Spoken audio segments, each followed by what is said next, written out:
Hello, everyone. A very warm welcome to day two of the 14th edition of Chennai Storytelling Festival 2026. This session is for adults. Yes, and we have upcoming session at 4 for children. So it's truly a joy and a privilege to co-host this session today as we continue this beautiful global gathering of voices, wisdom, and stories. Storytellers from different parts of the world are joining us, and yet through stories we meet at the same place on Zoom, yes, with the human heart. So I like to begin the day two with a proverb that feels deeply aligned with today's stories. Not all stories or not who search are seeking more, right? Some are seeking its meaning. So it's not the stories, it's the meaning inside the story which we are seeking for, isn't it? So every story we hear today speaks in a some way about longing, devotion, awakening, care, and connection, not just to others, but to life itself. So let's begin with our very first storyteller from Romania, Ina Definescu.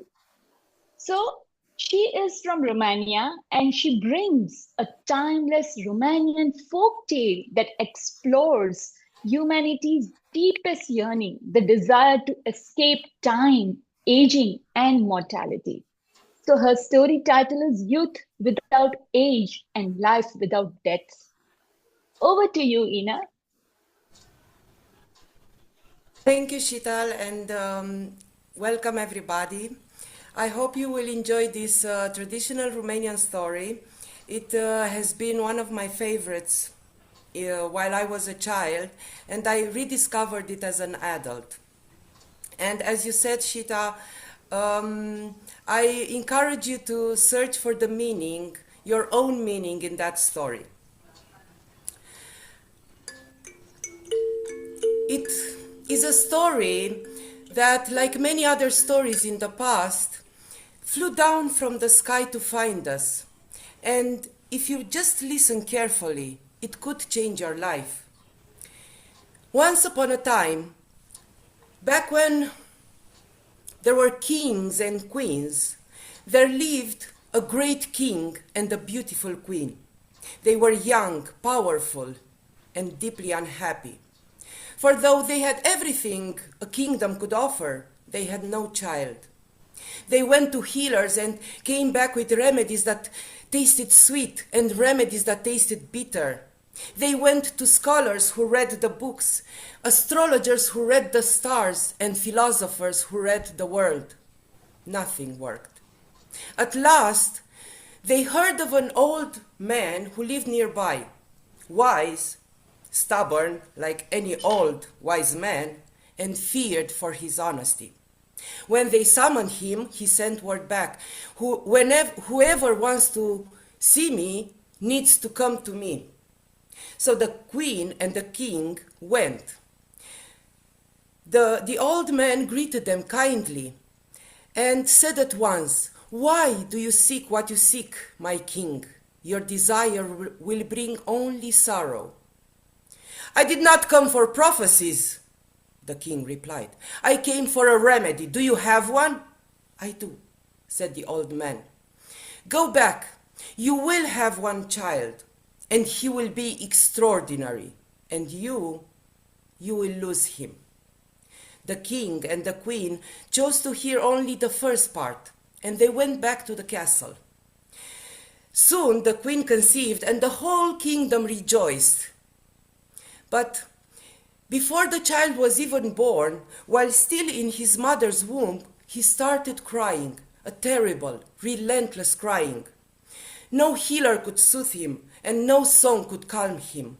Desperate, the king promised him everything. "Be still, my child, and I will give you all the lands of the world. Be still, my child, and I will give you all the riches of the world.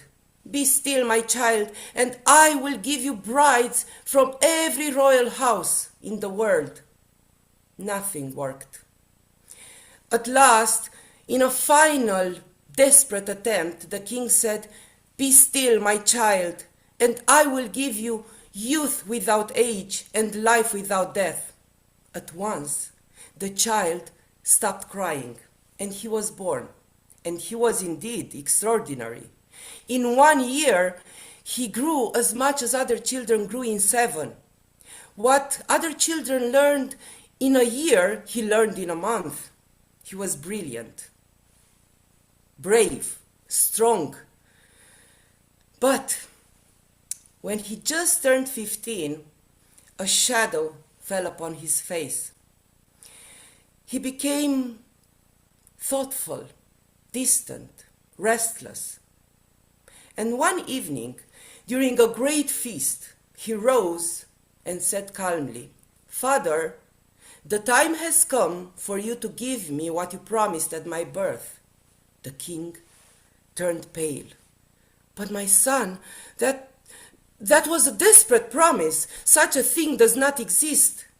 Then I shall go and find it. For that promise is why I was born. And of course, no pleading from the queen, from the king, from the people could stop him.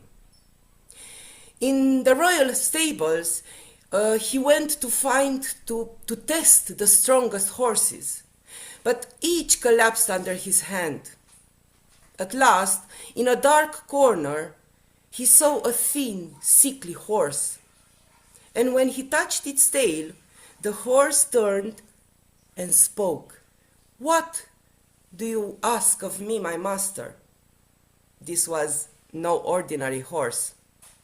If you wish to reach your fate, the horse said, you must take your father's old weapons and clean them with your own hands and care for me yourself. For 6 weeks, the prince worked, scraping rust, boiling grains, tending patiently. And when the time came, the weapons shone like mirrors, and the horse shed its sickness and was revealed young again and strong again and winged. Together they departed. They rode east. They crossed desolate lands and fields of bones, human bones, animal bones, bleached and stacked together as if the earth itself had sorted them. The horse stopped. This is the land of Geonoia, he said. She was once a woman. She cursed her parents, and the curse turned her to the earth like this. They rode on. The forest ahead did not sway. It waited. At sunrise, the waiting ended. Geonoia came charging through the forest, tearing it open as she ran, taller than the trees, faster than fear. The horse said, now! It leaped into the air. The prince fired his arrow. The arrow struck one of her legs. Geonoia screamed, not in rage, but in shock. Stop, she said. I swear by my blood I will not hurt you. That night she fed him at her table. She groaned and moaned with every movement. The prince took the severed leg out of his bag and set it back in place. It healed immediately. Geonoia stared at him. No one has ever spared me. Go, pass through my land alive. Beyond Geonoia's border, the land changed. Grass blackened, stone cracked. The ground was still smoking where fire had touched it. This is Scorpia, the horse said, sister to Geonoia. She does not share land. She burns what she envies. And suddenly The ground split open, Geonoia rose, 3 heads, jaws wide, fire spilling out of her mouths. The horse leaped into the air. The prince shot his arrow. The arrow struck. 1 head fell. "Spare me," Scorpia said. "I swear by my blood I will not kill you." The prince descended, returned the head to Scorpia, and put it back in its place. It healed immediately.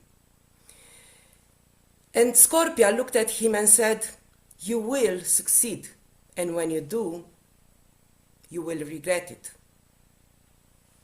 At last, they reached a land where it was always spring. Flowers bloomed endlessly. The air never aged. "That," the horse said, "is the palace of youth without age and life without death." Together they flew above a forest of beasts and landed in front of a shining palace. The lady of the palace came running. She called the beasts her children and silenced them with a gesture. "What do you seek?" she asked. "Youth without age and life without death. You have found it. Welcome, we have been waiting." The mistress of the palace was a fairy, a luminous, a timeless fairy.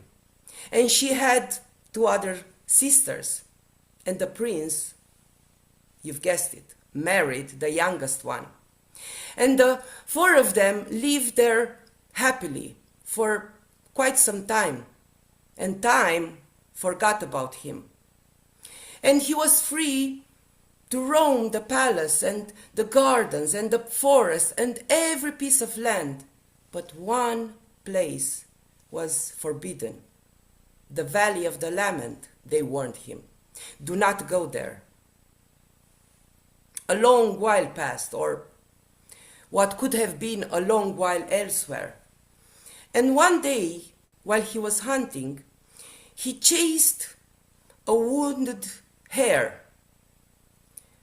Like in old times, his horse leaped into the air. The prince shot his arrow, but missed the hare.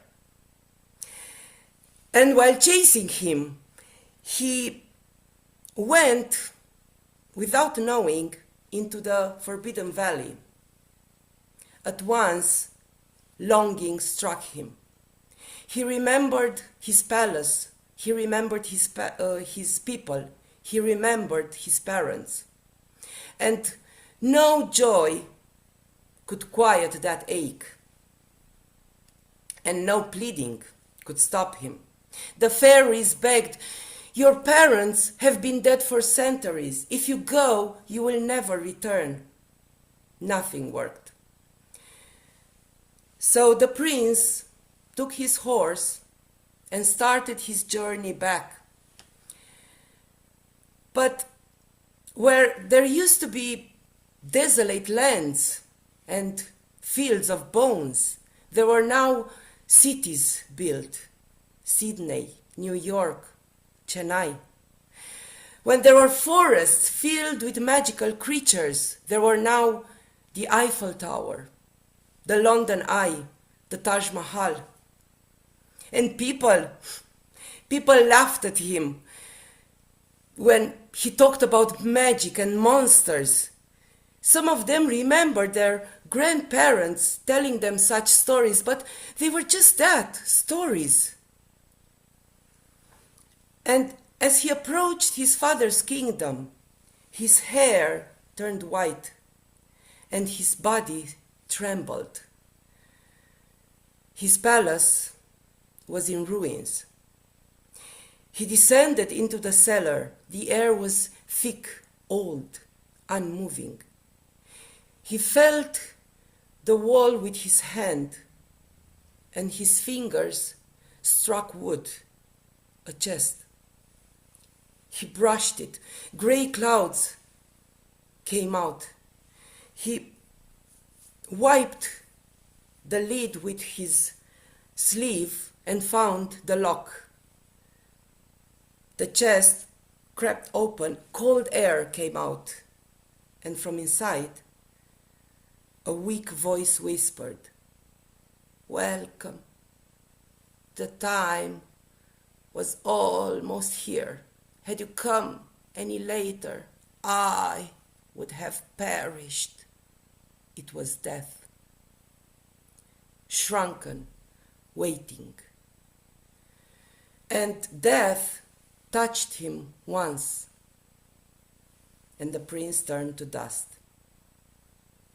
And this is the story I wrote to tell you, on a saddle of words before time caught up with us. The story of a boy who refused to age and who learned too late that growth is not the same as staying young. Thank you for listening.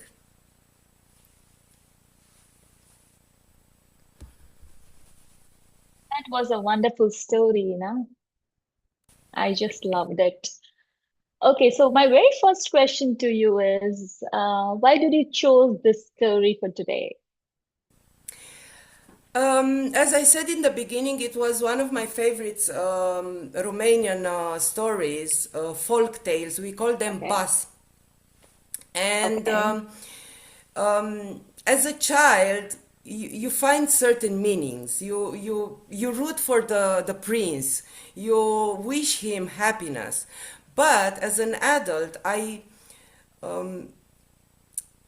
saw other meanings. I saw his search for youth and for this happily ever after that we find in fairy tales. We usually want this happily ever after, but he found his happily ever after, but it was not enough. And then he didn't have it any longer.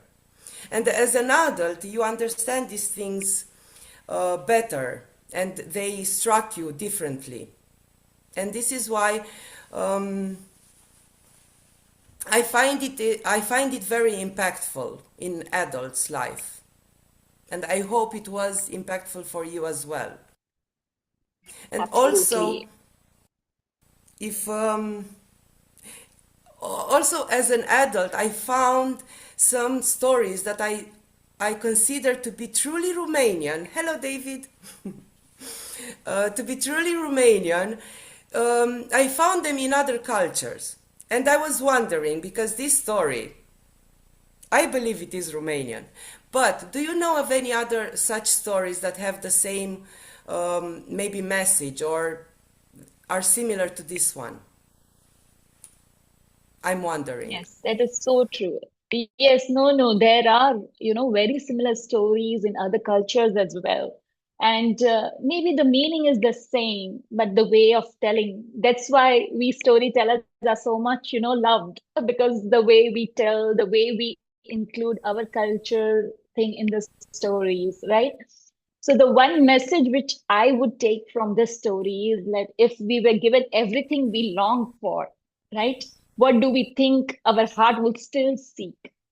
Right? That's a big question I take from the Yes. story, and it was wonderful. Yes. Yes, David, so for you, over to you, please. Ina, thank you so much. That was so beautifully told. And in answer to your question, yeah, I agree that there are variants of that story. The hero that goes on the quest from Ireland, from all over the world, and but it's such and that Romanian story is just so full of symbols and power. I love these magical characters. The first woman who's taller than the trees, who he had to shoot off part of her leg. I mean, it's just so powerful, and the bones across the land, human and animal. And what I love about the way you told the story, I mean, I could listen to you for hours, is your expression and the way you show us the story with your gaze and with your hands and with your different voices. It was really populated by characters. So yeah, I'm just full of admiration. I've got a lot to learn from you, Ina. Thank you, David. Thank you for listening and for your words. And I chose not to change the names of the woman monsters. These are Romanian names. Geonoia, I don't even know how to translate that in English. But Scorpia is like a shrew. Shrew, I think this is the word in English. But I chose to keep the Romanian names because they have meaning for me. Good choice, because those words take us into your culture. Those names. Thank you. And thank you for the kind words in Yes, the chat. anybody would like any question? Yes. Any feedback, any questions to Ina? I would like to ask Ina the question of why. Have you already asked why you chose this for yourself and what it means to you? Sorry. The story. It's like I said, it means a return to my childhood, and how to say it in English? It's what connects my childhood with my adulthood, and I have only started storytelling 3-4 years ago, so I'm new to this world of storytelling, and this We is why couldn't I want to... make that out at all, Ina. You're telling it so well, so well. Thank you, very kind of you. So this is why I wanted to connect my childhood with my adulthood with this story.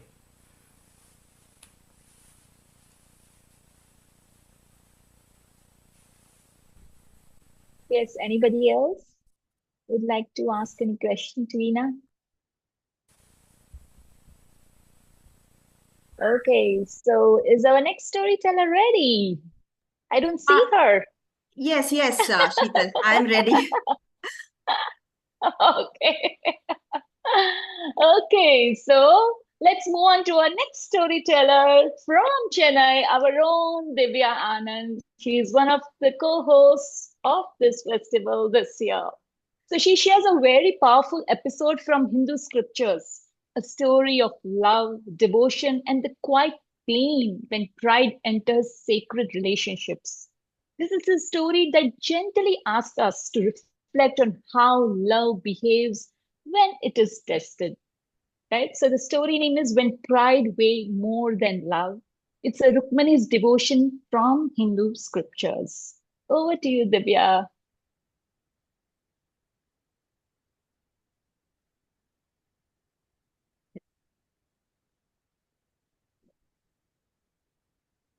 No wonder I was wondering you're going to dress up like Rukmani.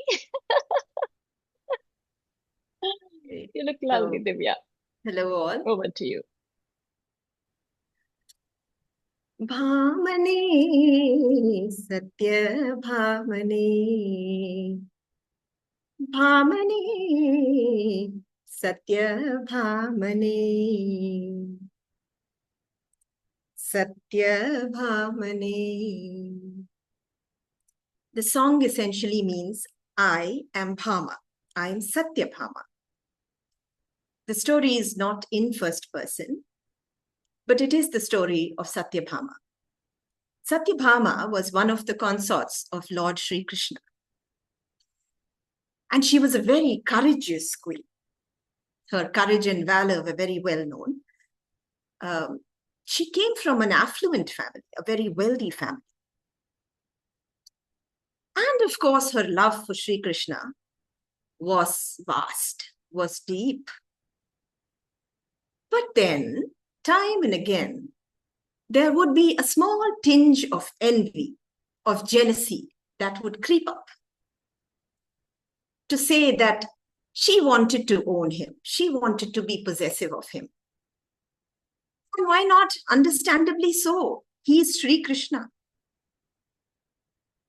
So she would playfully compete in this regard. I don't have to share him. I want him all to myself. That kind of a thing. One time in the palace of Dwaraka, a magnificent, a splendid palace, Satyabhama lay reclined on her couch with her jewels adorning her, her silks, all her attendants waiting on her, and lavishness and opulence all around. And in walked Narada, the sage, with his tambura in hand, chanting Narayana, Narayana. He walked inside. Satyabhama, with folded hands, got up and said, "Oh, Devarishi, what brings you to my humble abode today? What news do you have of the worlds above?" And Narada said, "Ah, dear queen, all is well. Everything is fine. Not much to say, not much to say. Everybody is talking about your love for Sri Krishna, about how you are the most beloved of Sri Krishna." "Of course I am. Is there a doubt?" she said. "No, there is no doubt. No question at all. But, there is that quintessential but. There always has to be a but in that conversation. Is it not, Devarishi?" she said. No, nothing much," he said. "So, why is there a but in that sentence?" "Your love for Sri Krishna is boundless, is vast, is big and all that. But is it enough?" "What do you mean, is it enough? Of course it is enough. It is boundless. Everybody knows it," she said. "But you know how they say, if you love somebody deeply enough and let them go, they'll come back and all that. Do you love him enough to let him go?" he said. That was enough to pique her interest. She said, "Let him go where?" "Maybe let him come away with me." Now it is this nature of Narada. Wherever he is, whenever he is present, there will be some sort of commotion created in that place. He will rake up something, he will ruffle some feathers, and there will be some bit of confusion. So Satyabhama thought this was some kind of ruse of Narada, and she decided to humor him. "Send my Krishna away with you? Why not? After all, you are his most favorite devotee, aren't you?" she said.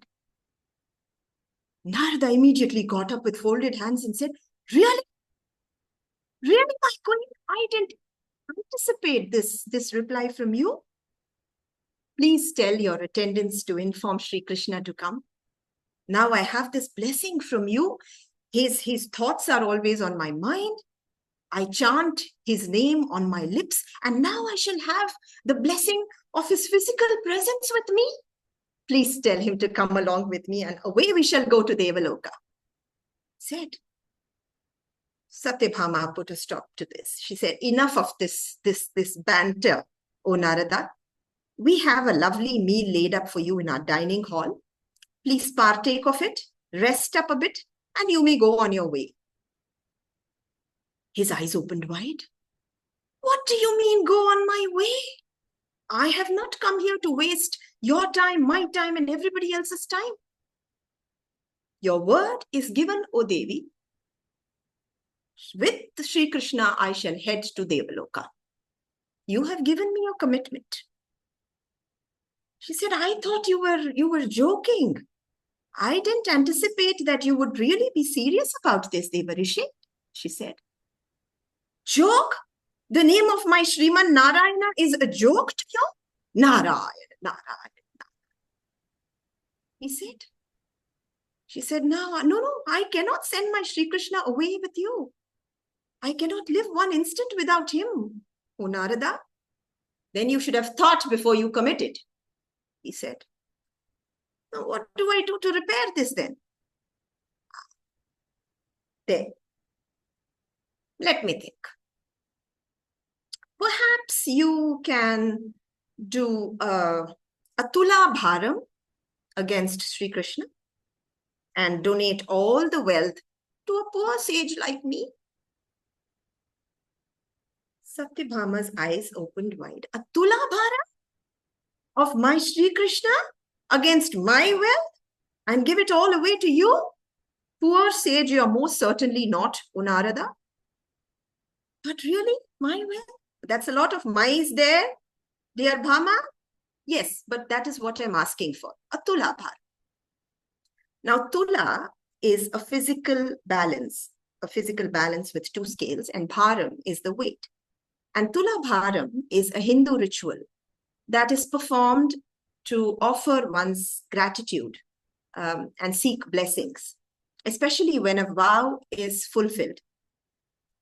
So what happens is, on a physical balance, on one of the scales is seated the person for whom the vow was taken. It could be a child, a sibling, a relative, spouse, friend, anybody. And on the other scale are placed objects of some substance or material to match the weight of the person on the other scale. And whatever weight matches this person's weight, everything is given as an offering to the deity. This is symbolic of balancing one's karma, that kind of a thing. So, and what could be placed on the scales are entirely up to one's desire. It could be coconuts or bananas or jaggery, sugar, grain, gold, silver even. So essentially what Satyabhama had agreed to do was to put Sri Krishna on one scale of the physical balance and match his weight on the other scale with all her wealth. After all, she was very wealthy queen. So she said, oh, if that is what it takes to prove my love, so be it. Narada jumped in and said, do I sense a bit of apprehension, hesitation, fear? Fear, hesitation, and apprehension are no words in my vocabulary, O Devarishi. Tula Bharam it shall be. And she summoned her attendants, and the royal courtyard was prepared. It was a beautiful garden with flowers in full bloom and the fragrance of jasmines in the air. It was a very beautiful scenery, but the situation was grim. And the golden balance was brought out and kept there in the middle. And she summoned her attendants to inform Sri Krishna to come. And our dear Sri Krishna walked in magnificently in his strides, coming into the garden. He walked with his yellow pitambar clothes, his ornaments, the glittering crown on his head and that peacock feather, the face resplendent as million suns, and that magic, that flute in his hand waving like a magical wand, and that naughty little smirk on the corner of his lips, very trademark of Sri Krishna, walked in.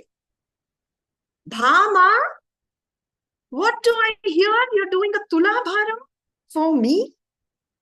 What price have you paid for me, Bhama? He said. My lord, what price do I pay for you? But you know this Narada, he's not agreeing. He's wanting to put me to a test. And you know how I cannot shy away from a test or a challenge. You know that, right? Of course I do, of course I do. So I shall go and be seated on that scale, right? That is what you want me to do, no? Yes, my lord. Please do that. And Sri Krishna, with childlike enthusiasm and folded hands, went and plopped himself on that scale. And out were brought all the treasure chests from inside of gold and silver, ornaments, jewels, crowns, cookware, cutlery, silverware, everything started coming out. And the other scale, they started mounting all of that on the other scale. Now, the scale on which Sri Krishna was seated was close to ground level, but the other scale on which the riches were mounted was at a distant height. And despite all the weight being put on that scale, it didn't seem to move 1 inch. Satyabhama told her attendants, bring more. Go into the inner chambers, open up all the safes and the lockers and bring everything out. All the attendants ran helter-skelter, bringing everything out and piling it up on here. But nothing seemed to happen. Rukmini started becoming very nervous. Sweat started trickling down her brow. She didn't know what to do. She said, my lord, do something. Don't just sit there and smile. Bhama, the idea of Tula Bharam is that the person who's sitting on the Tula does not do anything. You got yourself into this situation, didn't you? Well, I did. But I didn't anticipate it would lead me to this. Please do something, Bhama. I can't go away with Narada. Trust me, he's not an easy person to be with, he said. Bhama didn't know what to do. And as the skies seemed to close down on her, thoughts started running in her head. Would she have to give up her beloved? Would she have to give up her life, Sri Krishna, and send him away with Narada? The whole world seemed to darken around her. And she didn't know what to do. She just stood there, frozen. And at that instant walked in Rukmini, the principal consort of Sri Krishna, very coyly, very daintily, in the best of her simplicity and beauty, carrying a puja plate in her hand, and walked into the garden. And she saw what was happening. She saw Bhama in a very nervous state. And she said, Bhama, what happened? Why are you looking so flustered? Narada quickly jumped in and explained the situation. This is what happened. And I think I'm most likely to take away my Sriman Narayana with me, you know. Rukmini said, Bhama, you decided to do a Tula Bharam of our Lord against your wealth? What do I do? I thought it would be a breezy thing. Well, doesn't seem to be, certainly. Do something, sister, do something, she said. And Rukmini thought, okay, I shall try. And Satyabhama immediately, very in a bubbly tone said, okay, I shall send my attendants to your chambers to get your wealth out. Rukmini nodded firmly and said, no need of that. I have whatever I need right here. Right here. Bhama was surprised. Right there? And Rukmini took one tulsi leaf and brought it to her forehead and prayed and went and gently placed it on top of that big pile of riches that was on the scales.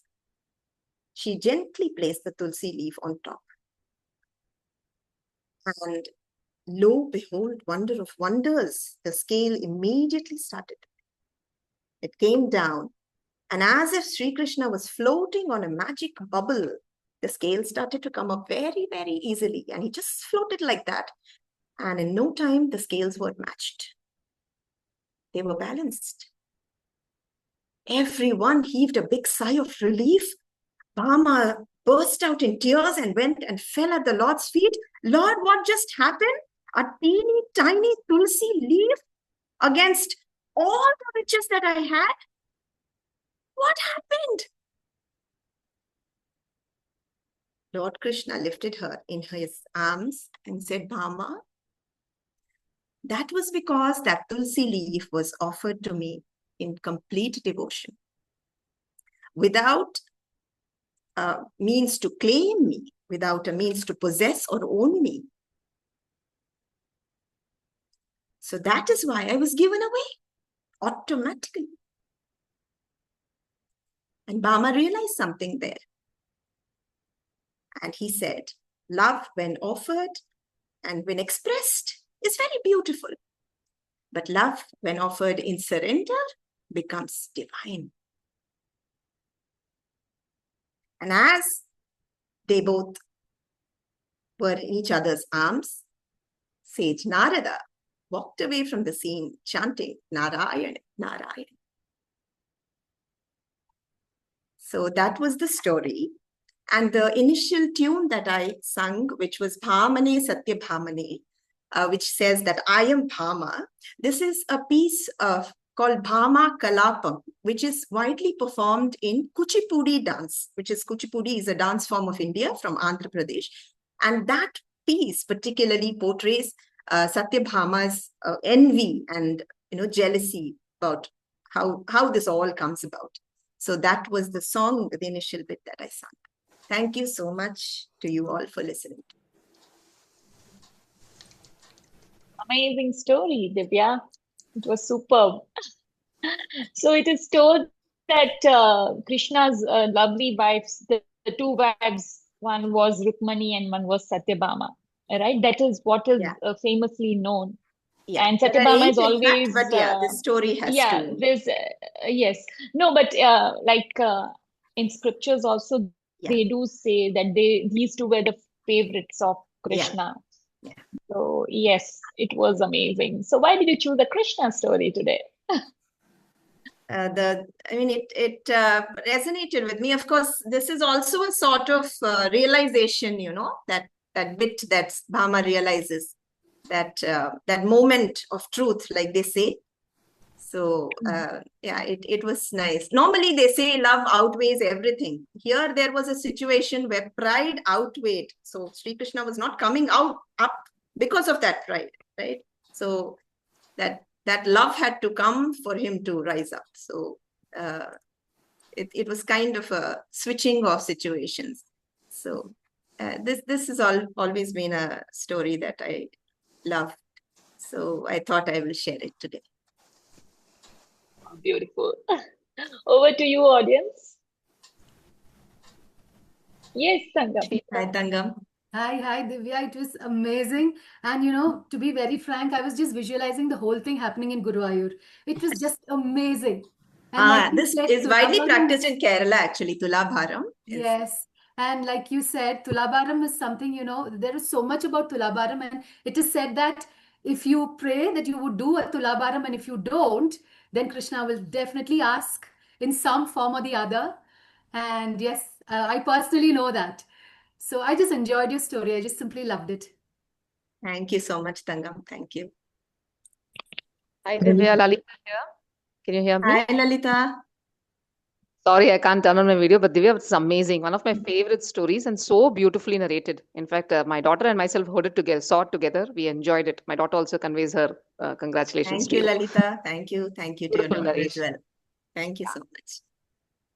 Divya, can you, as the storyteller, say some words about the meaning of that story for someone who is not a Hindu or for someone who is a rationalist?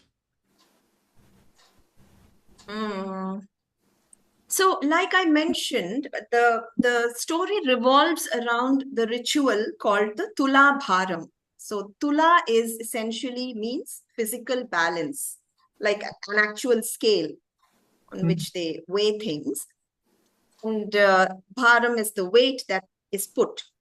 Like Tangam mentioned, this is a widely practiced ritual in South India, predominantly in Kerala.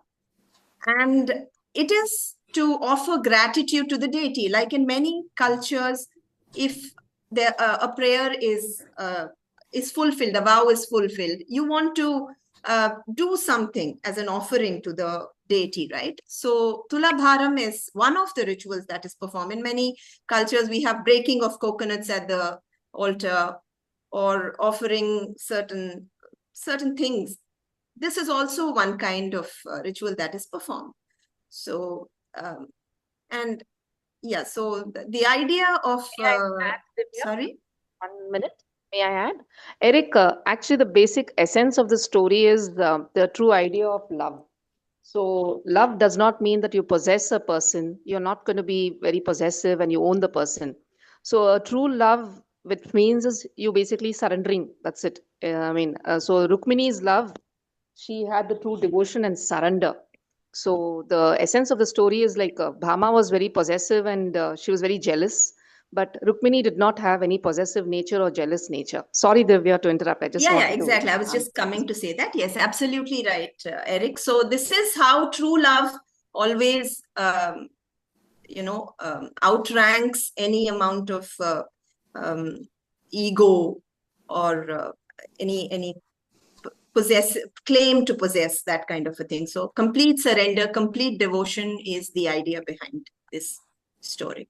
Well, complete surrender, perhaps, but if one is a rationalist, it's not about devotion.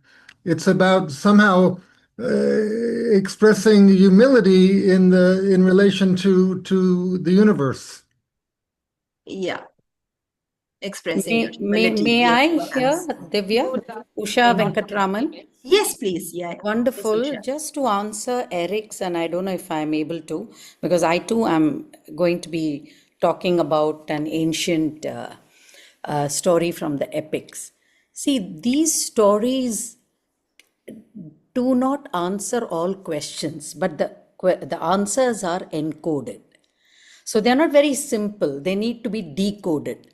A comparison has to be made, Eric, and illustration discovered, and a moral drawn out. You know, ancient Indians encoded knowledge using metaphors in stories. Sorry, my video was off. So most of these stories, you have to sit back and deeply think about it, reflect, and you will get your answers. So let me tell you my view when, as you said, Usha ma'am, that when you decode the story, right? So when I decoded this story, I understood that when you do something with pride, when you become selfish, when you become proud of something you are doing, then you don't get success. I mean, you need to struggle to get that success because you have pride filled in you, you have that ego filled in you, right? So when you let go everything, that's when you win. That's what I took out from this story. Am I going correct? Yes, in a way, yes. We don't hold on. Sometimes in a rationalist view, we could also say, give it your all, that kind of a thing. So we could probably take a viewpoint as give it your all without thinking, holding back, and what you want will come to you. What you need perhaps will come to you. So the important thing is the authenticity and the sincerity. Sincerity, absolutely. Yes. So what Bhama did, there was this tinge of, I have everything and I can own him. But in Rukmini's devotion, it was complete sincerity without a motive to display. So, Divya, can we also say that measurement, Bhama tried to weigh her love, so true love cannot be measured? Yes, absolutely. Yeah, that's the idea. That's the thought. Yes. It's a true feeling, rather. Yes, true devotion. Yeah, but Divya, one more thing, the fact that you love somebody so much and then you have to let go, easier said than done. Easier said than done. That is also there. Easier said than done. Yeah. So that's true. That's why she's embarking upon this entire exercise that I can't let him go. Yes. Vasanti, you had raised your hand. Yes, Vasanti. I love the way Divya was dressed up and the background. When you're listening to an ancient story, I think that fitted very well. Thank you so much.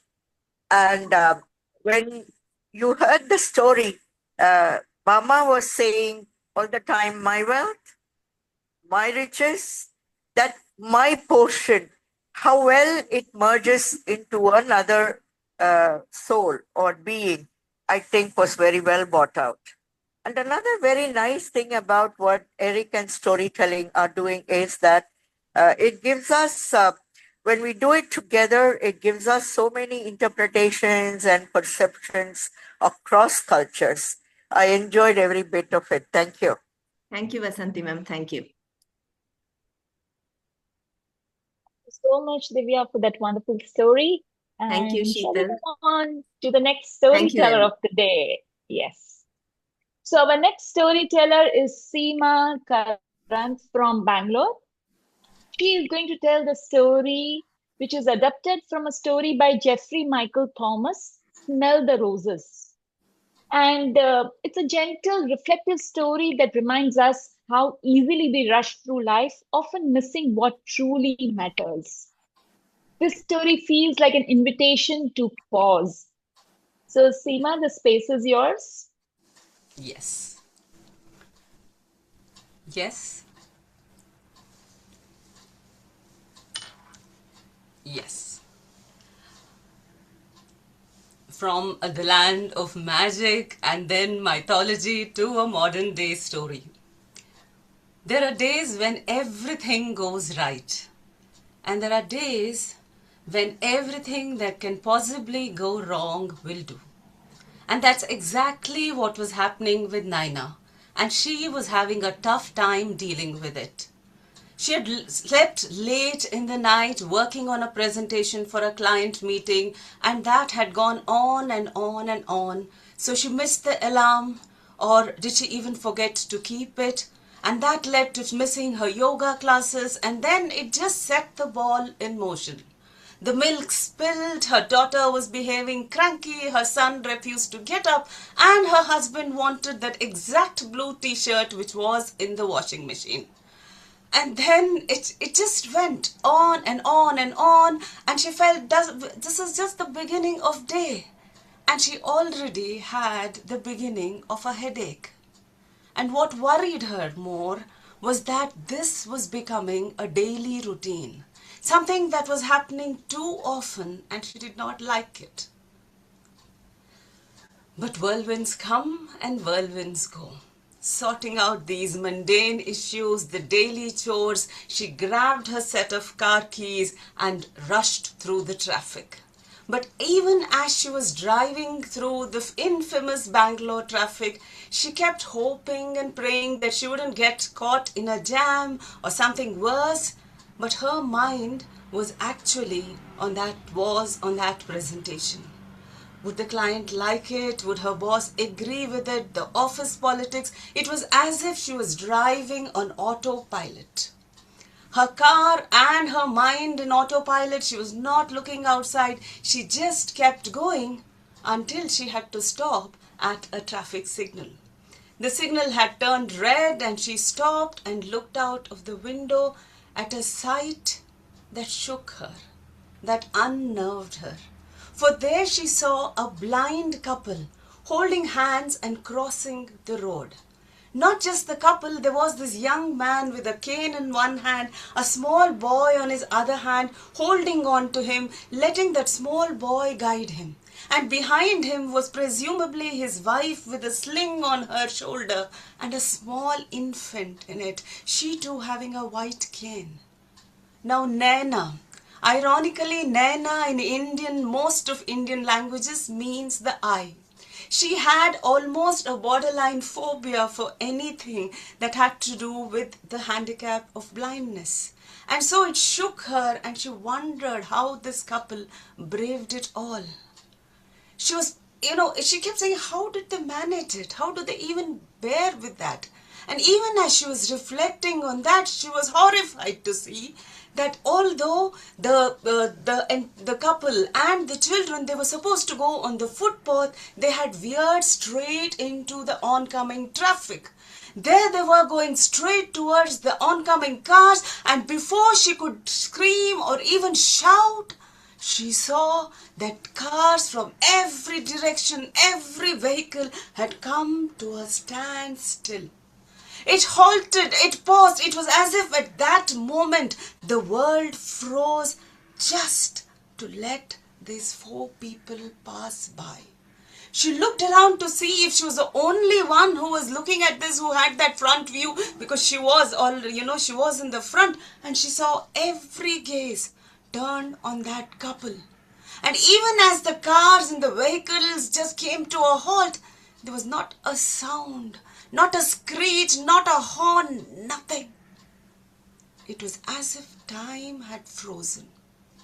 And just when she thought that things were going okay, she saw that the signal changed and the couple was still very much on the road. And as she turned aside, to her right was a man who craned his neck out of the car and said, "Turn to the right, man." And the minute he said turn to the right, it was as if everyone were caught out of their inertia and they all screamed in unison, saying, "Turn to the right, man, turn to the right." The couple did exactly that and reached the curb. And when they reached the curb, they were still holding their arms together. They were arm in arm and not a single change in their expression. And she realized that they hadn't even realized what had happened, or rather, what had not happened. And then as she looked around, she could sense that collective sigh of relief. A time when people, just for that one moment, had stepped out of their selves to help these blind people, on to the road safely.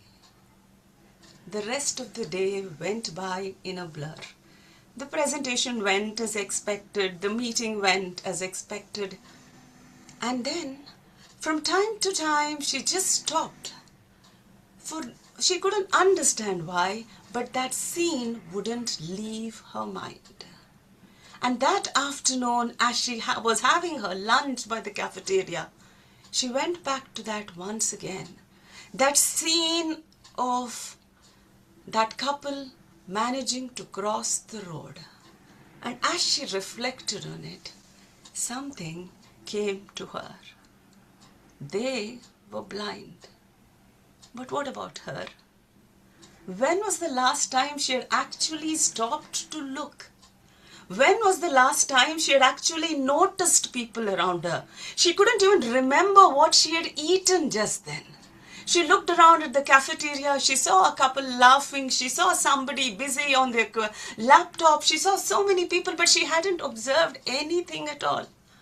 When was the last time she had actually stopped to smell the roses? Such a beautiful term, isn't it? And so she sighed and said, much to reflect upon.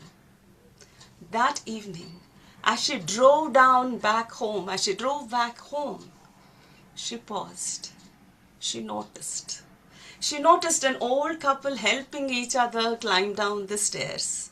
She noticed a young man buying a bunch of flowers at the signal. And she wondered, was he buying it for his mother, for his wife, for his girlfriend, or someone else? She couldn't help giggling at her own thoughts. And she noticed the other passers-by. She looked at the sky. She gazed at the stars.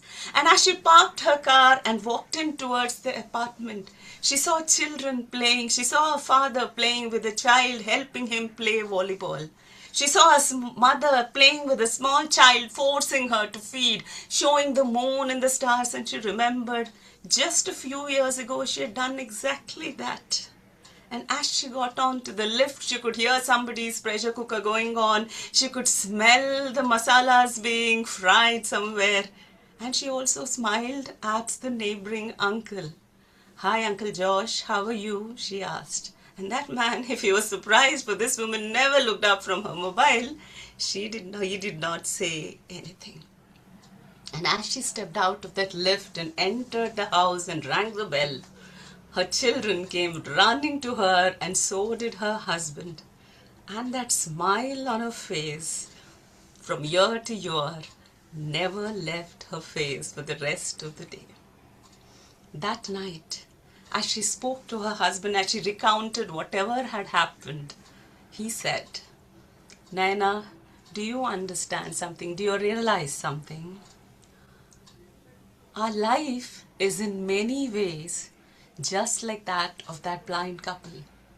We set out doing things, take up projects, we do things without knowing what is in store for us, without knowing the bumps, the humps, the potholes, the mishaps, the accidents, the traffic. But as long as you have a little faith in yourself and trust in others, you will manage to go wherever you wanted to go. How true it is, thought Naina, but added, and do you know one more thing? She said, in this overcrowded road or in this place where you don't know what is coming, as long as you pay heed to that voice, someone or something, that voice which says, turn to the right, things will always be okay. As long as you listen to that voice amidst all the noise, things will be okay. And it was.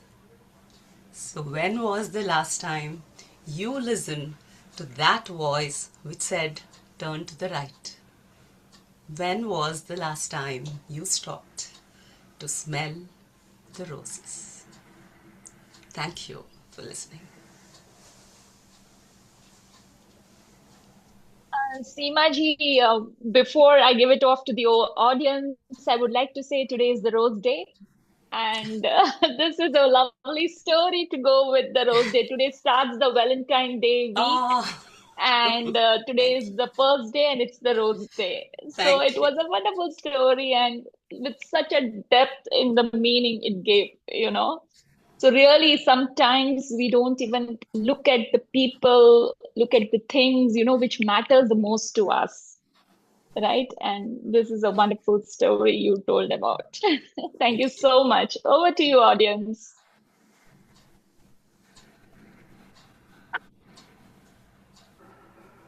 Seema, this is a self-written story. I remember you bringing it to In the Moonlight also. No, this is an adaptation of a story that I'd read long ago, much before when I was not even a storyteller in those days.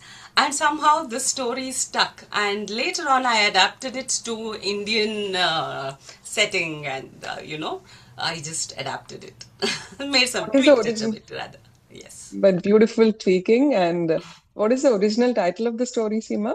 Smell the Roses. I think. Smell the Roses. It is a lovely reminder. We need to hear it again and again, and from you. Yes. Such a beautiful narration. Lovely. Thank you. I just wanted to, Seema, I just wanted to say that I've heard you tell before also an adapted story, and I just amazed at how beautifully you own the story and make it yours and bring, Indianness into the stories. Thank you. Thank you. Hi, Seema. Lalita here. Yes. Hi.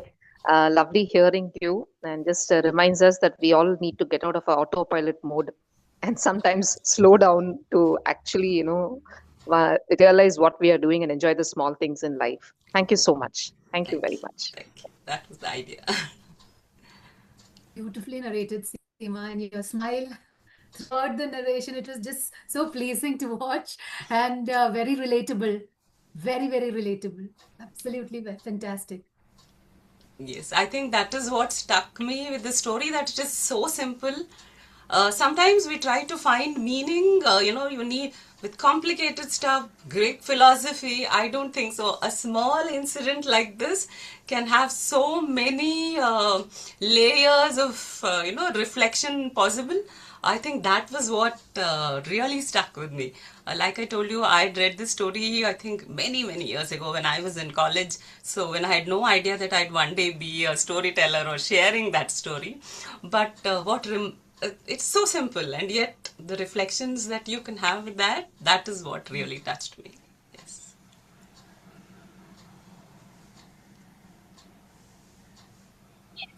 Anybody else?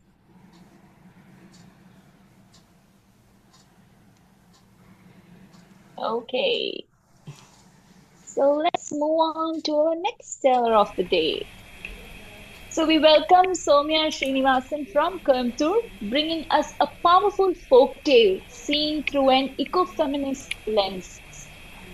The story connects care, resilience, nature, and feminine strength, reminding us that nurturing is also an act of courage. The story is Sonalbai and the Sandal Tree. It's an Indian folktale told from an eco-feminist perspective. Over to you, Sowmya.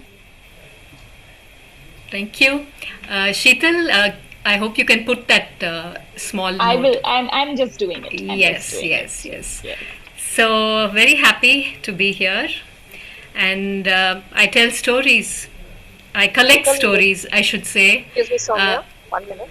Sheetal, you have to spotlight Sowmya. I will do it. I'll do it. I'm just copying the message. Yes, just hold on. So I tell stories, I collect stories that is transformative. So you know that they are for hope and renewal. But sometimes these stories are not as transparent or as clearly out there. It's really the meaning that we take from the story, like we've been doing all this while. So I invite you into this story and to find the meaning that you seek in the story. We have to enter the landscape of this folk tale, which is found in the book Tales of Marwar by Vijay Dandeta. It's a Rajasthani folk tale, so how better to enter the landscape of this folk tale through their beautiful dance, a ghumar. I invite you all to just put your hands up and make this movement. It's a ghumar dance. It's a very fluid, elegant, beautiful movement which is usually done by the women who gather and sing and dance for occasions or no occasions, just a celebration or just a memory. And they sing and dance and they say, Ghumar ramva me jashan, O rajri ghumar ramva me jashan. Once upon a time, there was a girl with golden hair that shimmered in the sunlight. It was a boon and a bane. A boon because, of course, everyone envied her, but a bane because no one allowed her to do anything. Her mother, whose only job was to take care of her golden hair, combed and oiled her hair and every day told her, watch out, don't lose even one hair. You must take good care of your golden tresses. They are your pride. And when she came back home, her mother would count her hair to see that not one was lost. Every day was a burden on Sonal Bai, and that's her name. One day, the inevitable happened. One strand of golden hair was lost, and her mother was furious. She ranted and scolded and called it her gravest mistake. She threw harsh words at Sonal. You have sinned. You cannot go out anymore. You're careless. Words. Oh, Sonal was angry, terrified. All for just this golden hair that was a part of me? Oh, why?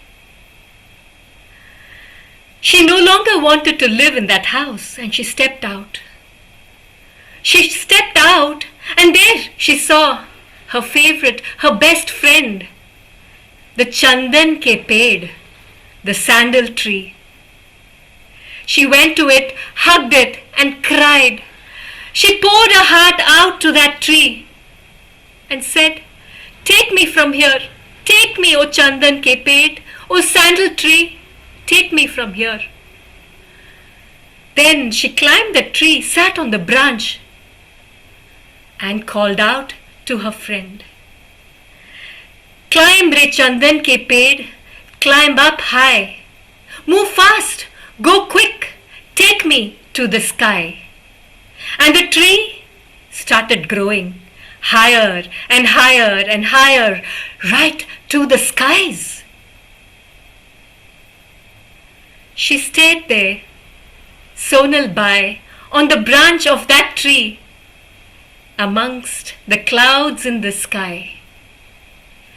As the evening sun set, her mother, father, brother, sister-in-law, and even the little boy, her nephew, started searching for her.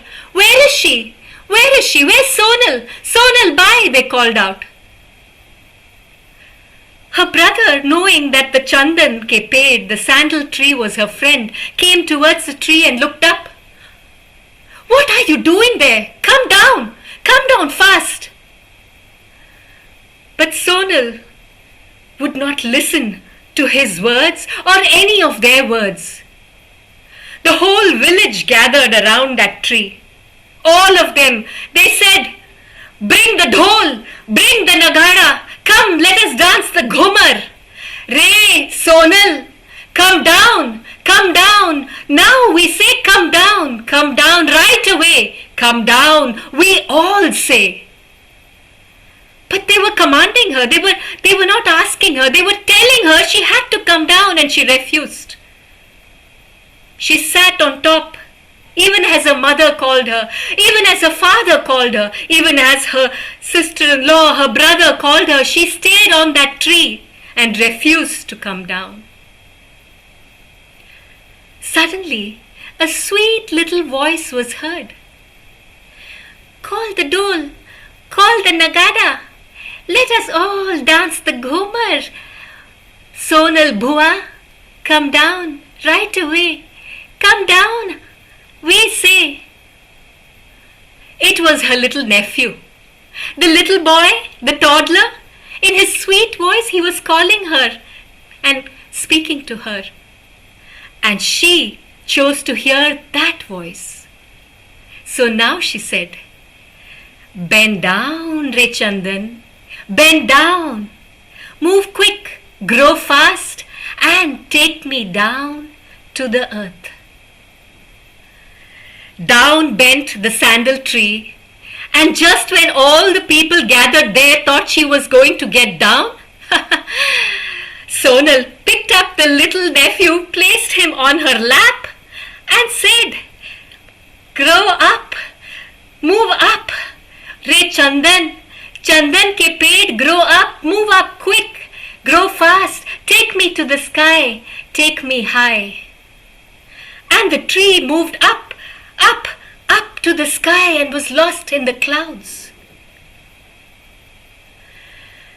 They all looked at Sonal and the little boy from the ground below. But she was lost. She was lost to all of them. She was up in the sky, sitting on the branch of a tree, looking like the rohida flower that is found in the deserts of Rajasthan. Days passed, and now, every day, the mother of that little child, the toddler, would come carrying a basket, a box, and a pot, leave the water and the food, churma, for them. And every day Sonal would say, bend down, Re Chandan ke ped sandal tree, come down and take me to the ground. And once she reached down, she'd pick up the food, feed the little one and herself, and again, you can join me. And she would say, go up, Re Chandan ke ped, climb up, grow fast, go high, take me to the sky. And there she would be in the clouds like a rohida flower on a branch. Days passed, and one day the king of that land, the Raj Kavar, arrived to that village. They were an exhausted army. It could be seen on their faces and in their bodies. Looking at them from the top of the tree, Sonal dropped a little bit of that churma, the food that she had kept, and poured a little of the water from her pot. The churma turned into a feast, and the water into a beautiful glistening lake for all of them. The hungry army and the Rajkavar ate to their fill.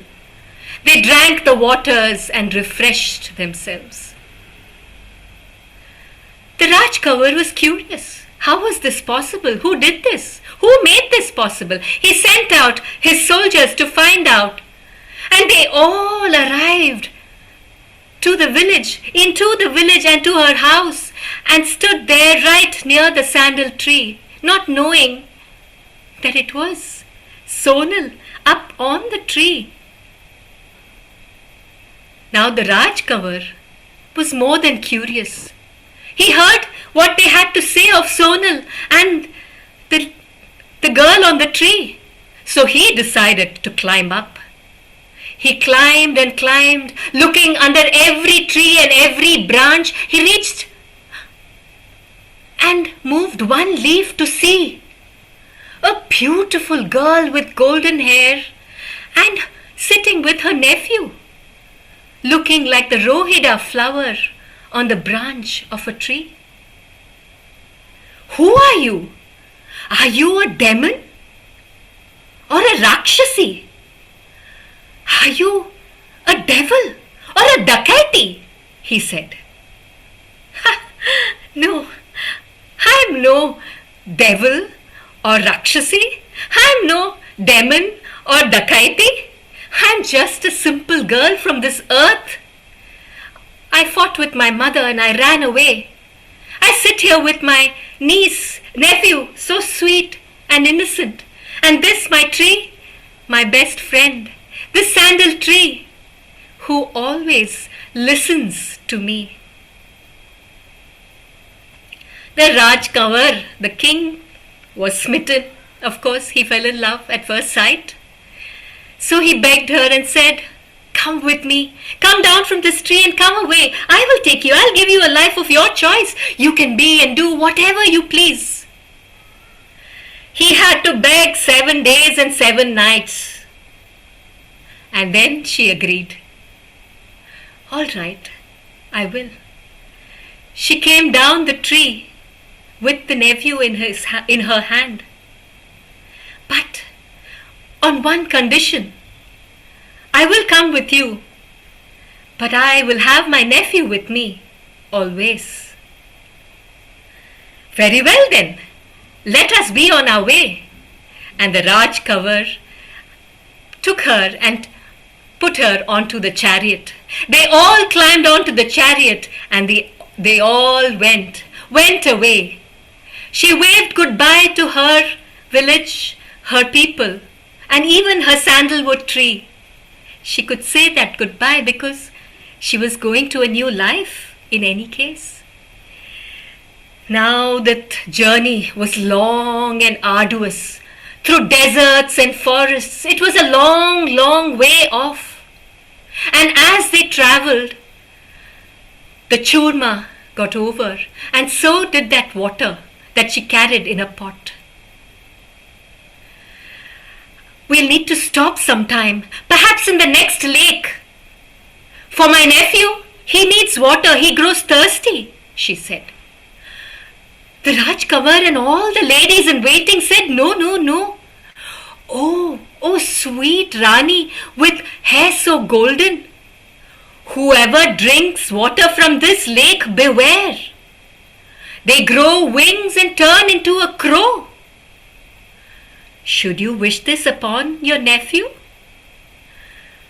No, not this lake then. Let's go to the next, said Sonal Bai. So they travelled a little more. And as they travelled more, the nephew, her sweet, innocent nephew, got thirstier and thirstier. And he was tired, listless.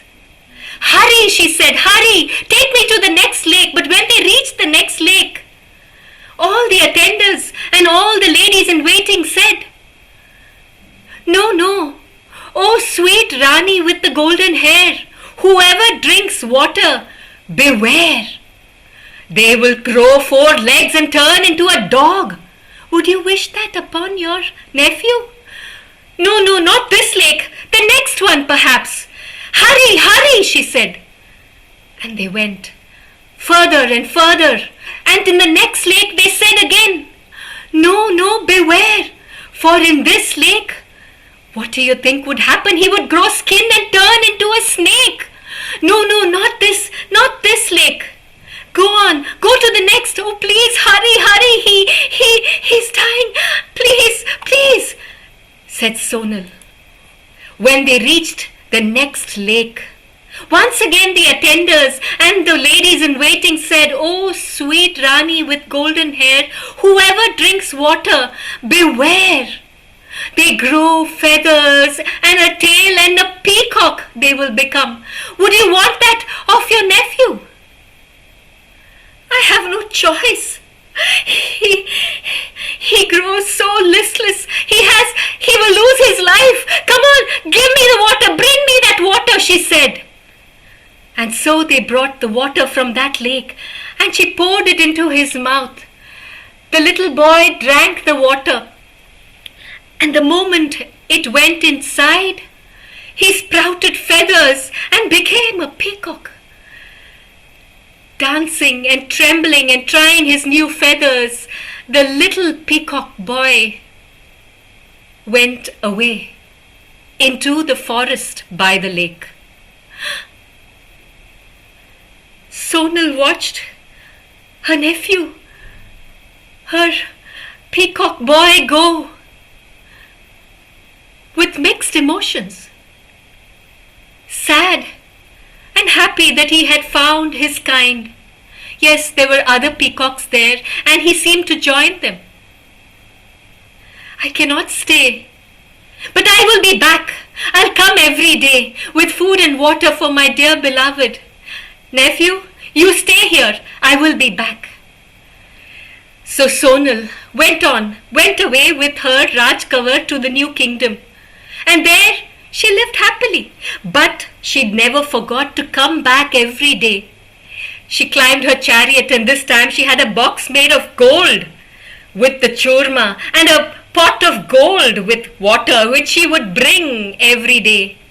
And there, when she came to the forest by the lake, she would call out, "Come, come, dear nephew, come to me. Here is some water and some churma to eat. I am your aunt, and I have come to feed you. Come, come, dear nephew, come to me." And then from amongst those peacocks, one would separate and come towards her. Let me tell you, you and I could have made out the difference, because it had one golden feather on its feathers, on its tail. She would feed him, she would sing to him, and she would dance the ghumar with him, and they would play, and she would enjoy her time. And when it was time for her to leave, she would wave goodbye and say she would be back the next day. And every day she would do this for her peacock boy, her dear, sweet, innocent peacock boy. But then she was with child. She was with child, and it was not easy for her to go out every day. And her ladies in waiting and the people around her said, "Not now. You are too big. You're too heavy. Take care of yourself. Perhaps someone else can go instead of you." Ah, thought the mother-in-law, this is the time. I have to break this madness that exists in my daughter-in-law. "I will go," said the old woman to her daughter-in-law. "I will go and give him the food, the churma and the water. You don't worry about that. Just tell me the words you use." Poor Sonal, innocent as she is, she told the words to her mother-in-law, who went the very next day. The mother-in-law went to that same forest by the lake and called out to the nephew, "Come, dear nephew, come to me. I have water and churma to eat. I'm your aunt. Come to me. I will feed you. Come to me." Of course, the peacock boy, as innocent as Sonal, separated from the other peacocks and came towards the old woman. Ha! And in one flick of a finger, the old woman said, "Off with his head, wring his neck, wring that peacock's neck and throw it under the cagedy tree." Without a thought or a feeling, the old woman, the mother-in-law, turned and left from there. And what she told Sonal is left to yours and my imagination. And the poor girl never knew what happened to her nephew, the peacock boy. The baby was born. She was so happy. But in her heart, she was waiting to go and see her peacock boy, her nephew again. She climbed the chariot, took the gold box of churma, the gold pot of water, and went back to that forest by the lake. And there when she reached, she said, "You can say it with me. Come, dear nephew, come to me. I have some water and churma to eat. I am your aunt, come to feed. Come, dear nephew, come to me." But no matter with what love she said, with what care she uttered those words, there was no peacock boy there. There was no peacock who separated from the others and came towards her. There was no peacock with a golden feather. She looked everywhere. Where is he? Where is he? What happened to him? There, under the cagedy tree, she saw him. Oh! She went towards that peacock boy. He was limp, his feathers askew. She picked him up, placed him on her lap, and cried. Her heart broke into pieces.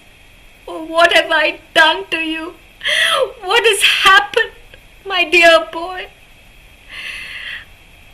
She cried and cried for 3 days and 3 nights until her heart broke and she too died. It was then that something magical happened.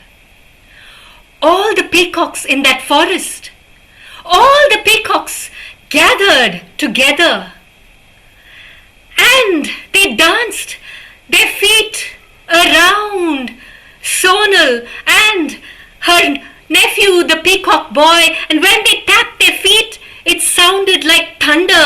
It was echoed in the skies as thunder, and a sound was heard. Thunder in the clouds was heard aloud, and the waters from the heaven poured down. Rain, as if the heavens were crying. The rain fell from the skies. The peacocks and the skies danced around Sonal and the peacock boy. They did the ghumar. The peacocks spreading their wings did the ghumar for Sonal, did the ghumar for the peacock boy, and their voices together made a sound for the first time. Ow! Ow! Ow! Ow!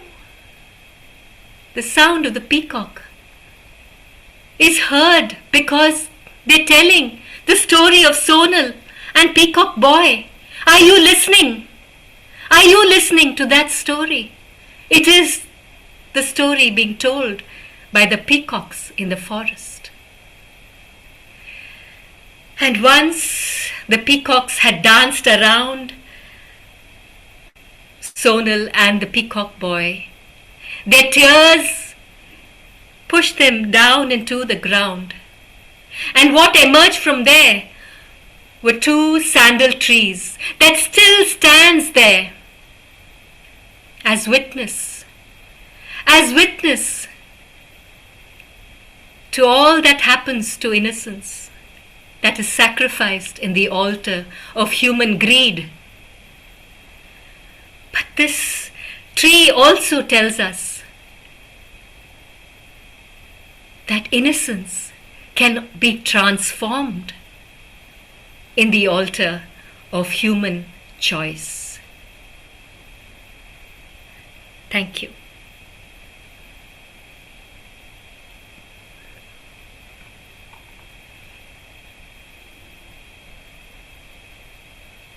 So, just to let you know, Sheetal has stepped away for a bit because of the Gujarati session to be held. So I shall be leading the session.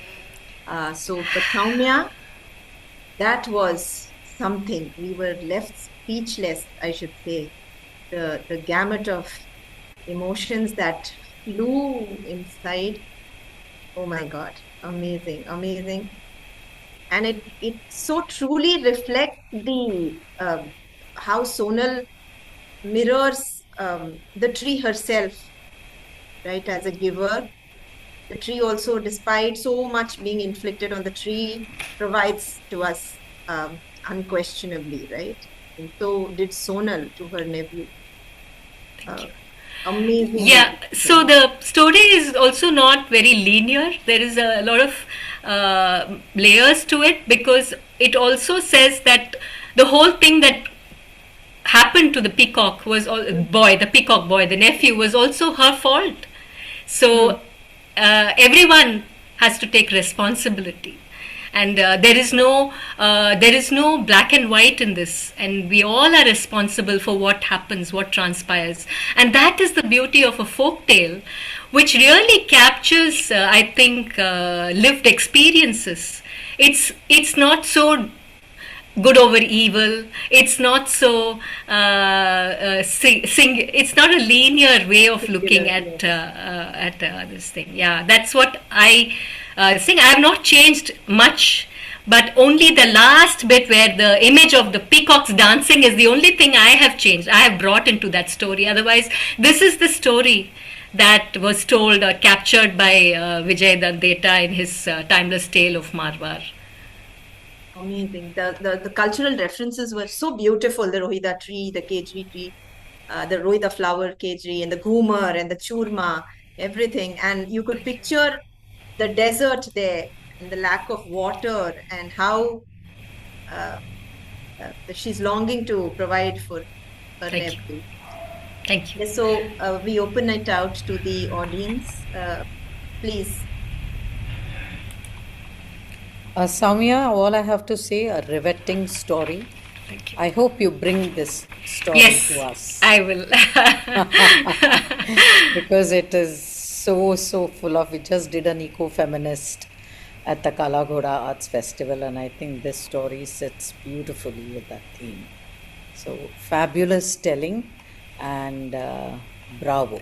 Thank you. Thank you. Thank you coming from you, Usha. Thank you so much. Not at all. You're wonderful. Okay. The stories that you all delve into is just fabulous. Thank you. So I would like to ask those who are not Indian, how did the story touch you? Meaning, what images stayed with you? Were you able to connect? Is there a common element in folk tales that connects universally?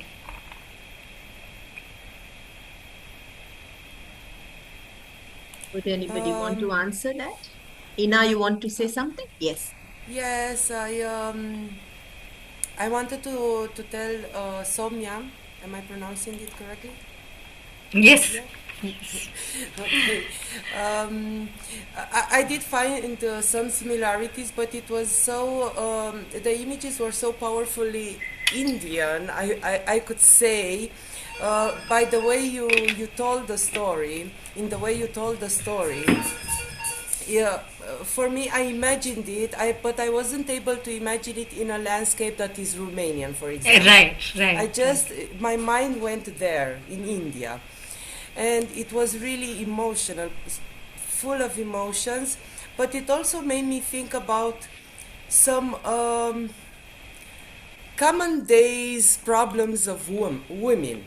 And mothers in particular. For example, when everybody around her tells her, do not do that with your child, her nephew.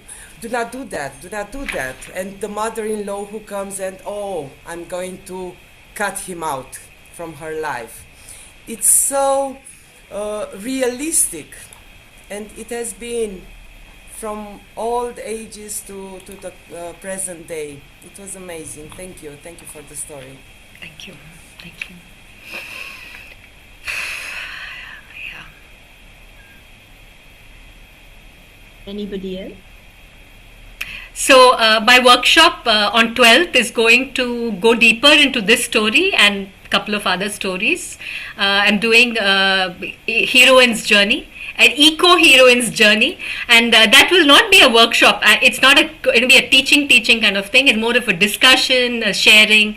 So I'll invite all of you, if you're interested, to kind of delve into these images, see what it brings up for you, then join me on 12th at 7:30 p.m. I was just about to ask you, so do you use this story for discussion-based sessions, and what Okay, made you yeah. So I've been running for last 4 years, a circle called Soul Story Mandala, which meets once a month. We dive deep into one story every time, and this year I'm choosing eco-feminist tales because that's calling out to me. But otherwise, they are just stories many of our community have attended. Just what meaning the story has for us. I do that. It's called Soul Story Mandala, and every month we meet once evening, 8 p.m. and it's open. It's free. Anybody wants to come, please do. You can email me. It's on Zoom. I'm just putting my email ID. And I just find it very fascinating. I'm sure it'll be a great session to attend. Thank you. Yeah, so... Anyone else anybody have any talking points? It's very nice, our land is where Chipko movement was done. So how, as a community, we come together and protect the tree, the environment, the giver. So this is so reflective of that, I felt. Yeah. Also, just to stay in touch with what we are not doing also, and the greed of it, that yes. we are and in the end, the healing is that nature, like we saw in the pandemic, nature knows how to heal itself. We think so much that we are responsible also. Again, it's a very multi-layered way of looking at it. One that does not take away our accountability, but at the same time, nature has a way of healing. And are we listening to it? I think that's, again, starting from the first story to Seema's story about listening. Are we hearing? Yeah, we are listening. Yeah, it has lots to tell us. And are we paying attention is what matters, right? Yeah.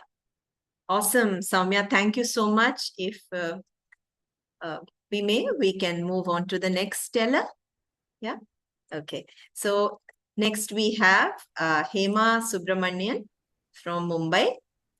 And she's going to be telling a story called The People Tree on the Riverbank. And tell us a bit about yourself, Hema, and please tell us your story. Hi,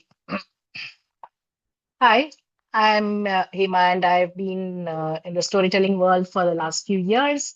I've been part of Mumbai Storytellers Society for some time, and been engaged with a lot of storytellers and listening to a lot of different stories. So I'm also a passionate storyteller. I won't call myself a professional storyteller though.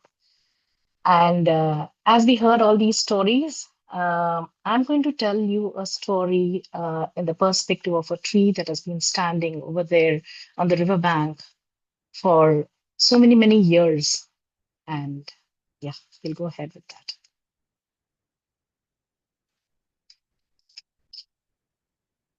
Ancient I am, having seen more than 10,000 moons. Your grandmothers and great grandmothers have swung, giggled, gossiped, shared secrets under my very boughs. Ancient I am. Lifetimes have passed, whispering through my leaves. Memories fill every cell in me, the sights and the sounds etched in me. Ancient I am. If my heart splits open, my sack turns to words, years will not suffice to share the stories hidden behind. Ancient I am. I am the people tree, standing here besides the river. Trees, shrubs, and bushes have come and gone, yet I stand sentinel to the time that has passed. Well, standing here like this, I have become a story gatherer.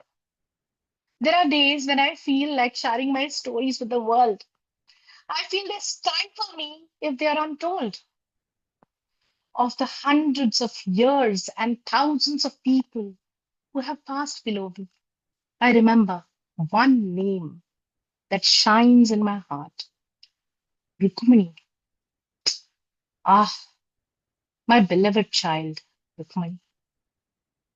80 years have passed, yet it seems just like yesterday. Rukmini, the golden doll, effervescent yet real. She was a tall-lipped beauty, slender as a lotus stem, body soft as jasmine. Her eyes shone with wisdom and intelligence. Rukmini was a daughter of Kameshwara Iyer. Kameshwara Iyer belonged to the well-to-do clan of the village. Now he lived out of investing from the coffers of the money that had been kept by his ancestors. So he just invested it and lived by the money that came out of it. And he adored his little girl. He showered her with the finest of jewelry and clothes that the bazaar had to offer. Meenakshi Amma, her mother, also doted on her, and her only dream was to get her married into a prosperous household to a capable young man. As in those days, Rukmini, as soon as she turned 12, to her mother's delight, Kameshwara got her married to Nagarajan. Nagarajan was a son of Ramaswamy Iyer, the town's revenue collector. Rukmini had got the best catch in town. I obviously could not attend the wedding, but I overheard from Kamala and Purnama, the biggest gossip queens in town, about Rukmini's wedding. Hey, Purnama, you were not to be seen at Rukmini's wedding last week. I really missed it. I had to go out of station and I missed the treat here. Tell me everything about it, please. Kameshwaran made sure the wedding was very grand. He offered a lot of dowry. I believe he gave her 50 tolas of gold. And of course, all the silver vessels needed by the young couple to perform all the religious ceremonies together. Ramaswamy and Janaki were very happy that their daughter-in-law had come with so many gifts. Oh, it must have been something then. If Ramaswamy and Janaki were happy, then it must have been a lot on Amma's side. It filled my heart to know that Rukmini was happy and was adored by her in-laws. Kamala, Rukmini is a lucky girl. Janaki dotes on her. Yes, Ambujam, their neighbor, was telling me she gets Rukmini home every other Friday, plats her hair, decorates it with flower. She then takes her along to all her relatives' place. Not only that, Janaki makes it a point to take Rukmini to their family deity, Akhilandeshwari's temple. And every time she goes, Nagarajan is also very intelligent and extremely fond of Rukmani. All will be well with this marriage of beauty, brains, and wealth when the Shanti Muhurtam happens after Rukmani attains puberty. Pannamma smilingly said. Now, Shanti Muhurtam is the consummation of the marriage. As Rukmani's was a child marriage, the consummation will happen only when she attains puberty. Listening to all this spread great joy in my mind. And I really thank these women who come to wash their clothes and talk about the village. And I get all the information. And especially, my Rukmani's information is always special to me. My Rukmani will be happy. 3 years passed in a jiffy. And then one day, I heard sad news. Kamala, Ponnamma, did you hear the latest about Kameshwaran? Ambujam called out as she just kept down her wash basket near the river. Why? What happened? Kameshwara Iyer had invested all his money in Arbudam Bank as they gave the highest interest, and he was reaping the benefit of it all. And just last month, the bank swallowed up everybody's money and gave out a belch. Suddenly, Kameshwara Iyer has become a pauper, and the ancestral home and their lands, everything is up for sale to pay off all the debts, I believe. Now, only Meenakshi's jewelry that she wore is left, I suppose. I was shocked to hear this. Ayo, what will happen to my poor Rukmani? Why am I worrying? She's married to Nagarajan, and after all, after the consummation of the marriage, she will go to his house. Janaki dotes on her, isn't it? Once the house got sold, the family shifted to Canal Bank, very close to me. Now I can see their house from my upper branches. Meenakshi, the elegant lady, took the fall in her stride and was ready to face the hardships with her husband. Her belief was after sending Rukmani back to her in-laws' house, they can live with whatever they had. But fate had other things stored for the family. The winds and the breeze brought more details to me. Ramasamy, Nagarajan's father, when he heard of Kameshwaran's downfall, started avoiding him. If he saw Kameshwaran Iyer at a distance, he would turn around and walk away the other direction, acting as if he had a hasty errand to run. Every Friday, without fail, Janaki used to call for Rukmani to her house and spend the whole day with her and send her home only the next morning. Now, suddenly, she stopped calling Rukmani home. It became very obvious to the villagers that they were avoiding Kameshwara Iyer's family. If Rukmani's family was being shunned and was not heartbreaking enough, the news of Ramasamy abandoning Rukmani and finding another bride from an affluent family for his son Nagarajan started doing the rounds. The talk was the girl's father had 4 lakhs worth of assets and had only 2 daughters. In due course, Ramasamy Iyer's family will get rupees 2 lakhs. I believe they snubbed Kameshwara Iyer and Meenakshi when they went to talk about these rumors. I was truly stumped. Does greed have no bounds? Meenakshi, Kameshwara Iyer, and Rukmani were very, very visibly hurt and wounded. They stopped coming out of their house. Rukmani became a recluse of sorts. Meenakshi came to the river early before anybody could come, just to avoid the questions. Now the only hope for them was Nagarajan. He was studying in the city and was quite unaware of the happenings in the village. He came back cheerful and happy, and slowly one could see the happiness disappearing. He started getting quiet and spent a lot of time under me looking forlornly at the river. His parents were poisoning his mind against Rukmani, and he looked confused. He had stopped going to Rukmani's place to meet his in-laws or to meet Rukmani. One day, his friend Srinivasan landed to meet him as soon as he had heard of the rumors. He called Nagarajan to the river bank to ask him about it.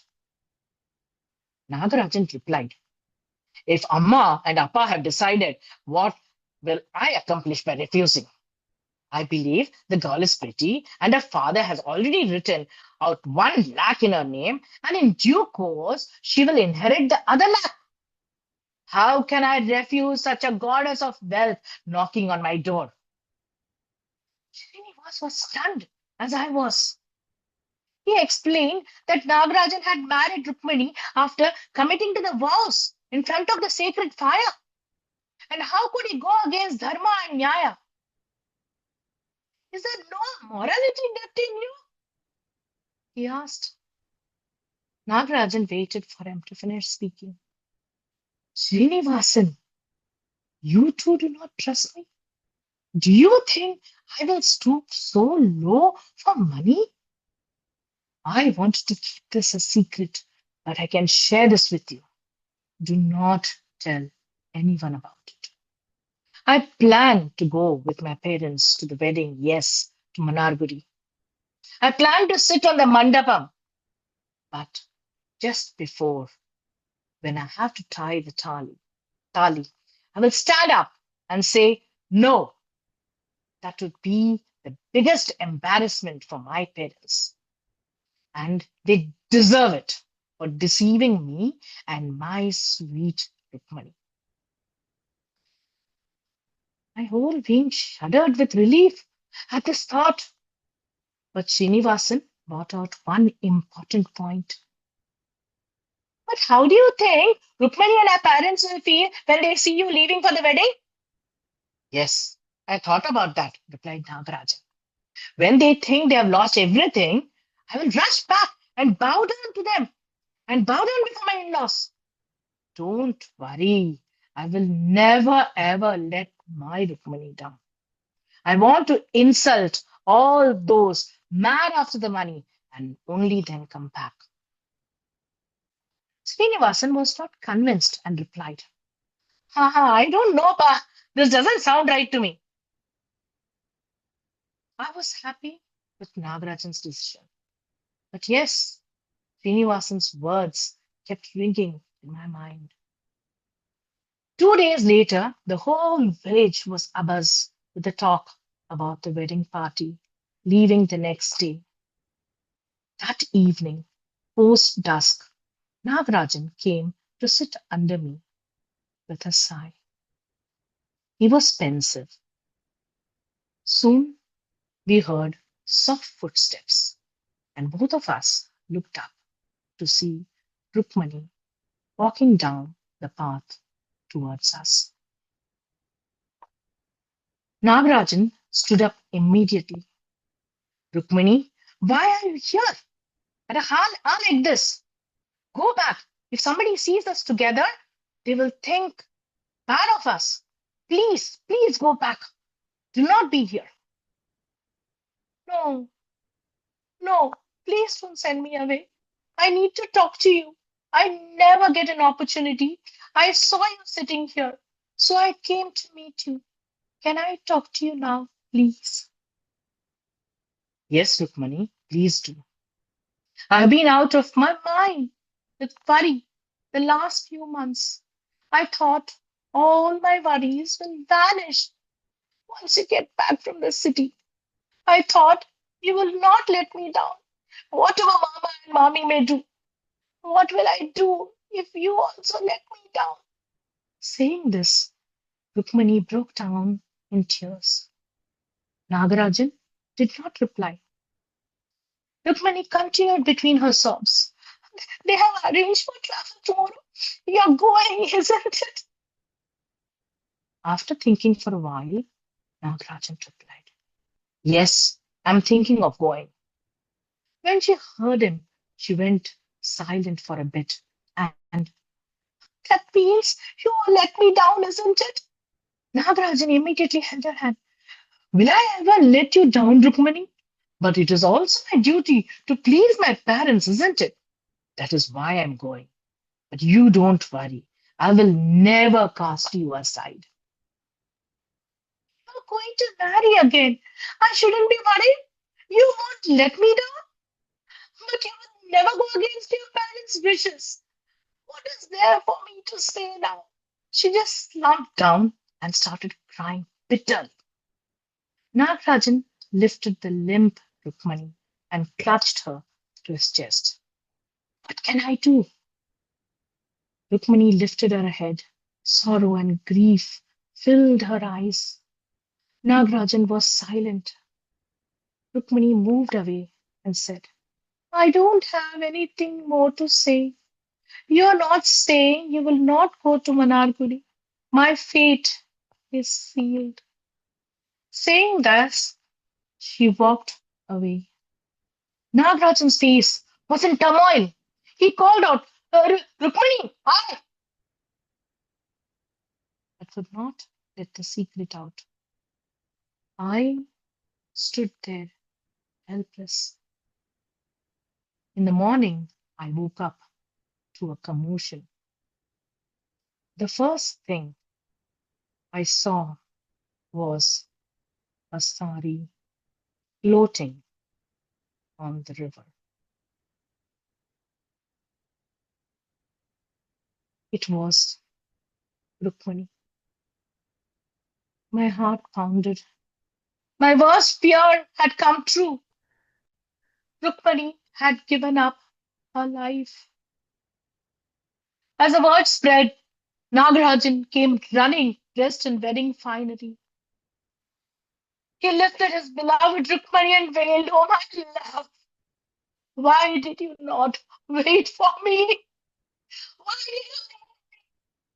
you're gone because of me, because of me, because of me. He stood up and shed all his clothes except his loincloth. What is there in life for me now, dear Rukmani? I am taking sannyas.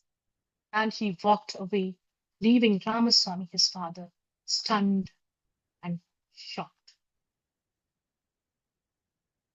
And I stand here, still watching many Rukmanis pass by and face similar situations. Thank you.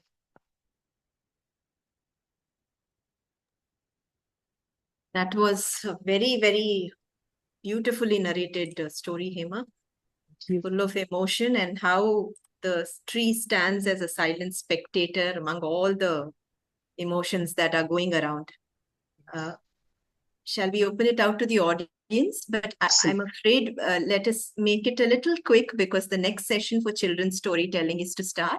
So yes, I want to ask: are there any children and parents here who are here for the children's storytelling?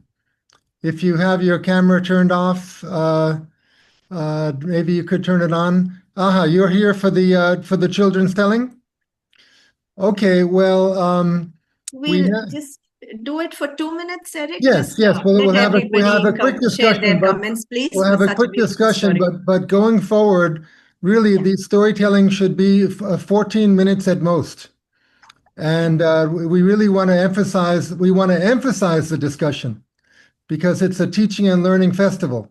So let's have a quick discussion now. But for the sake of the children who are here, we need to move on to that pretty quickly. Yes, we shall. Go ahead. Quickly, yes. Yeah. Audience, anyone who had listened to Hema's story?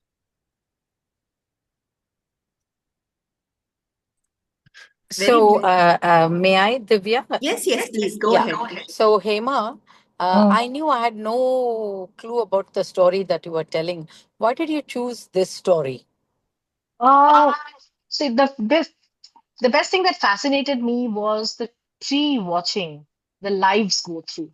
And the tree is such a story gatherer, like I rightly said in the beginning. And how, it just watched so many stories. And this Rukmani, how unfortunate her life was. Like, she's such an innocent girl. She didn't know, such a beautiful, talented child. But because of others' greed, how her life just got ruined.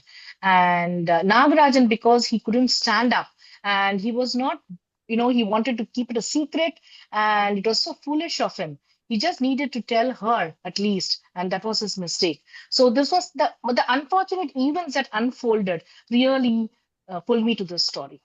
I felt it was very deep. Yeah, that's why I chose the story. Yes. Thank you, Usha, for the question.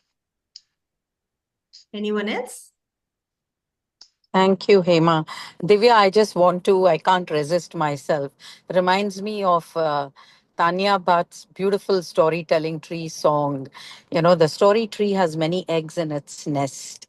So if you open an egg and you listen well, there are many stories to tell. The story tree tells you that, sings that song.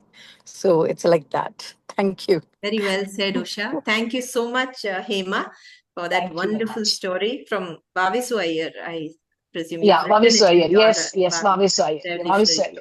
Yeah. Thank you From a so much for collection. bringing it to us. Thank you And very much. It was a with that, pleasure. we come to the end of this session. And the children's storytelling session is about to begin. So